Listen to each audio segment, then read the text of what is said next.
SHTF is imminent. What do you do? Hey everybody, this is Michael with Asymmetrical Preparedness. We never know when something's going to go down. But where I want to go with this video is, say for example, somehow you are aware of what's going on and you know that SHTF, some large event, is going to happen within the next 24 hours.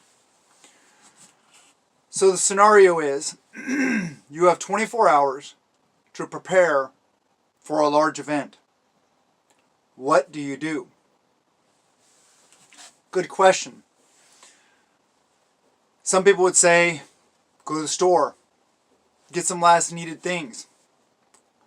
That's a good idea. Fill any gaps. Before we say that though, we need to talk about the fact that you need to be aware of what your gaps are. What are your weaknesses? What are your strengths? It's one reason why I advocate using a prepper notebook.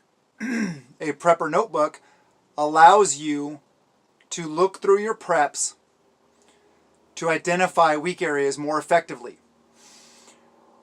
Another part of that is having another set of eyes look at it.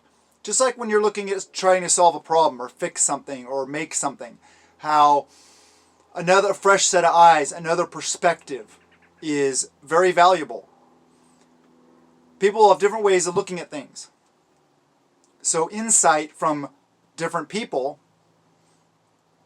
as to your level of preparedness is a good idea. These people, they need to have some sort of knowledge of preparedness and what it takes to be prepared. Caveat, they need to be trusted. Because they're going to be looking at your notebook. They're going to be looking and seeing what all you have. So this is probably a pretty small group of people. Maybe only one or two for you. Maybe even none for you. So you really need to think outside the box. But let's go back to the main topic. 24 hours to prepare for SHTF. What would I do? Because I can't tell you exactly what to do because we're all in different situations. We live in different climates. We have different financial abilities. We have different storage abilities. We have different threats that may or may not show themselves.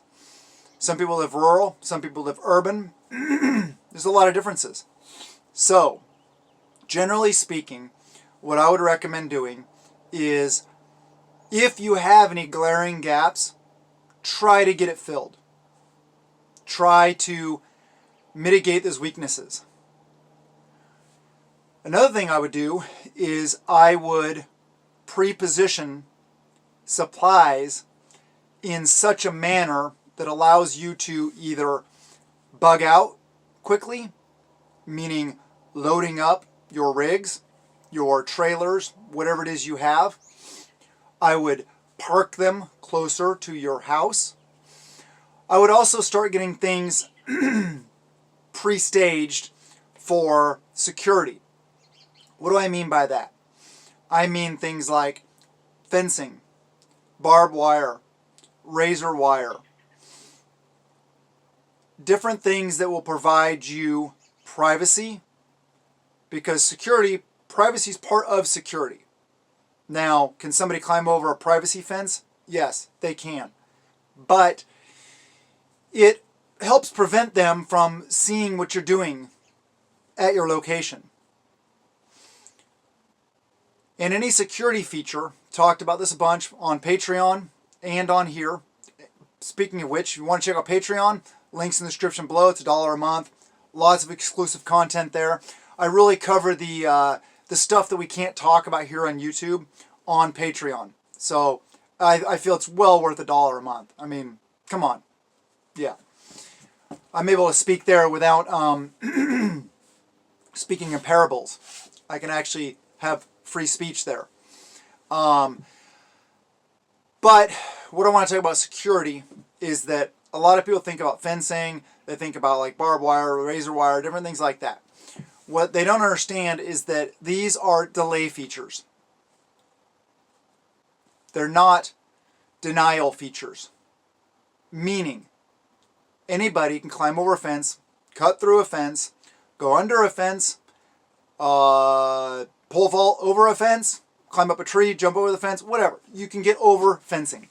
No matter how tall, no matter how much is built, you can get through any kind of delay feature like this. You need eyes on. A delay feature is not effective unless you have eyes on. If you have somebody watching, a guard with a defensive tool, armed, watching that section of delay feature, that fence, your perimeter, whatever it may be, then you can effectively protect yourselves. Another important part about that person is they need to be in communication with other people. So they're not the only one knowing. If they see, they're one person. If they see 30, 40, 50 people armed coming your direction, they need a way to tell you without just abandoning their post. Some situations that may be advantageous, but we'll get to I talk a lot about that on Patreon. Let's get back to the main topic. What are some other things that you can do? I would say get your stuff more effectively situated. Meaning you need to have what you might need in a situation, medical stuff, your rations, your quick eat food, no preparation needed. Those things need to be very readily accessible. Same with your defensive tools and stuff. Go through your gear. That's one thing you can do in 24-hour notice. Go through your gear, make sure it's squared away. Make sure it's cleaned, make sure it's lubed, make sure it's of good repair. Also, any last minute thing that you've been putting off, do it. Anything to secure your home, your property. Maybe you've been putting off that oil change for your bug out vehicle. Get it done. Maybe your laundry is behind. Get it done. Get caught up. Maybe your dishes are behind. Maybe a lot of things. Clean up your spaces. Get your stuff pre-staged. Take care of anything that will become more difficult to do if this large event happens. Say it's an EMP and you're behind on laundry. Yeah, there's ways to do your laundry off-grid, of course. But it's so much easier in a washer and dryer, right? Right. So get all this kind of stuff caught up. That may be mundane tasks, but if you're a prepper, you should be prepared enough where you don't have to freak out when you know you have 24-hour notice. You should be able to sit back and say, okay, first thing I would do, actually, let me backtrack. This is how my brain works sometimes. It gets better as I go. That's why I hope people are still watching this point in the video and continue to watch, because my videos always get better at the end, I feel. First thing I would do is sit down, have a meeting with your family, your tribe, whatever it may be, and decide, okay, what's our course of action? We know that this is about to happen. Situation A. Okay, so what do we need to do to best equip ourselves to deal with that situation? And it's good, like I said, tribe, I talk about that all the time, how important tribe is. It may just be your family. It may be friends. It may be people from church. It may be your neighbors. It may be whatever the situation is. Other homesteaders, other prepper groups. Communication is key.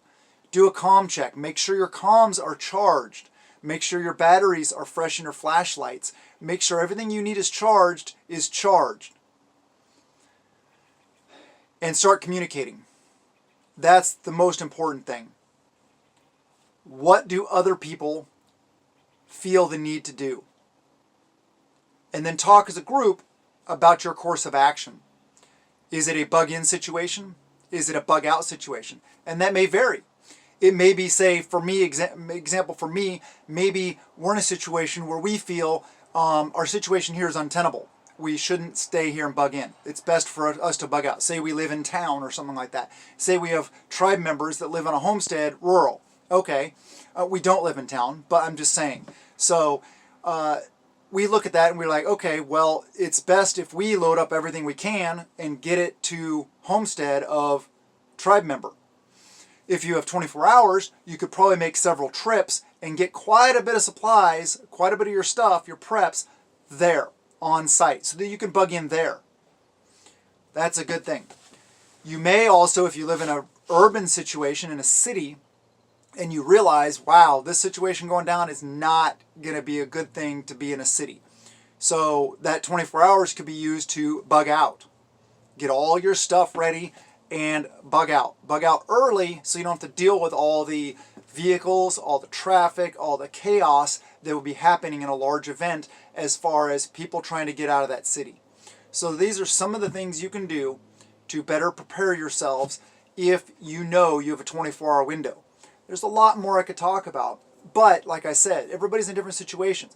Communication with your family and your group, pre-positioning your supplies, mitigating any weak points, maybe pre-positioning security stuff, and overall just assessing what you need to do. That meeting and the communication are vital though. That is the most vital part. So, I love you guys. Have a wonderful day, and blessings to you and yours.